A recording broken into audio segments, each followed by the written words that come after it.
So you mentioned priorities. This is my last question. With this, uncharted water that we're in with this COVID-19 pandemic, has that impacted your initiatives? Has that caused reprioritization or changed the way that you do business? Surprisingly, no.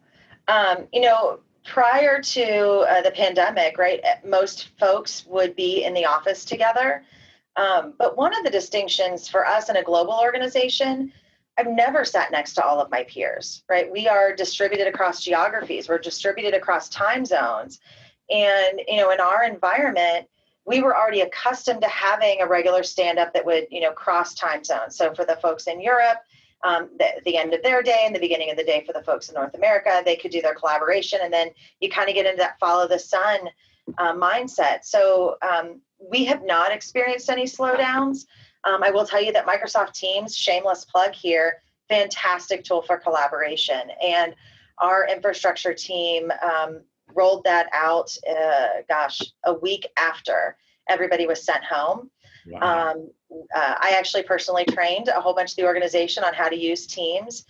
We're getting better at it every day, but it has allowed us to have, to get away from the formal communication of email, to leverage the chat, to have something that's more natural, that when I have a question for you, I can send it in Teams. It doesn't mean you're going to respond right away. You may have to get back to me either when you're on your time zone or when you get the answer, you get out of a meeting. But there's more immediacy. It's more of a natural dialogue. Shameless plug for typing teachers. Keep your kids typing, because the faster you can type in a chat window, the faster you can get to your answer. And those folks that, I've got one gentleman on my team, love him. He does this, right? So his answers with the hunt and peck take a little longer to get. But you get that immediacy of response, just like you would if you sat next to someone.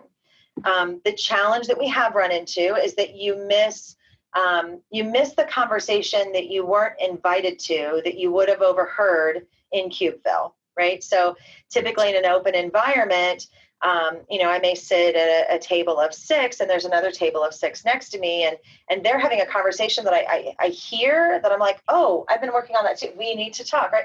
You miss that connection. And so finding ways to leverage your chat boards, keeping people informed, becomes more critical. And so I think we all have to be on a higher alert on our communication style and our communication skills, so that we include people that we may not have thought needed to be in the conversation or could benefit from the conversation. So may require a few more meetings, or, Yammer, Teams, those kinds of message boards will allow you to still have those side conversations. But the projects, we've had more releases this year in 2020 than we had the previous year, and they've been major releases. So not seeing any slowdown at all from the pandemic with us. Congratulations. No, that's good to hear. And I can relate with the Teams plug as well. We use it a lot. And but your point about you're no longer in Cubeville and having those, being pulled into a conversation. I never really thought of that, but that's about the only thing that's missing. We're global as well. So, it wasn't a big leap. I miss seeing my customers and prospects in person. However, right. I think I talk to them more now because via chat, or web conferencing, because we're all kind of a captive audience. Right. Well, and we found that our team members are having a new appreciation for our European and South American colleagues that they never had before. They never realized the isolation that can exist when you don't sit next to your colleagues. And so that's forced us to think through things differently. Again, include different people in the conversations.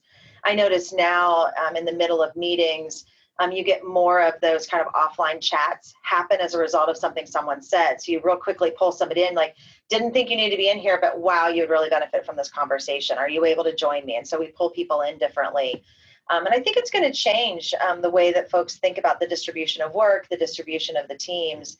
But you really have to be technology reliant at that point, right? You have to have great bandwidth. You have to make sure people have cameras on. We force people, are like, cameras need to be on for this meeting, right? I want to see your face. I want to be able to interact with you and make sure that this message is landing, or we're all on the same level of understanding. And so the folks that are camera shy, we have folks who are like, oh, I didn't shower today. I'm like, I can't smell you. I don't know.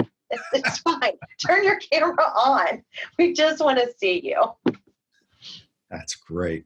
Well, that's all the questions that I have. Jodie, I've thoroughly enjoyed speaking with you. Again, I think that your organization is very fortunate to have you, and you'd be a joy to work with. I can only imagine. Thanks, Patrick. I hope everybody thinks that way, but it's been great talking with you today too. And the data community, we have so many great resources and so many talented individuals. Continue with networking would be my biggest source of success for folks in this group and with the CDO organization. Being able to meet folks like yourselves too, it's a fantastic opportunity. Well, thank you, and have a wonderful day. And thanks for all that have been watching the ComSpark CDO Magazine Lingaro Tech Talks. Have a great day.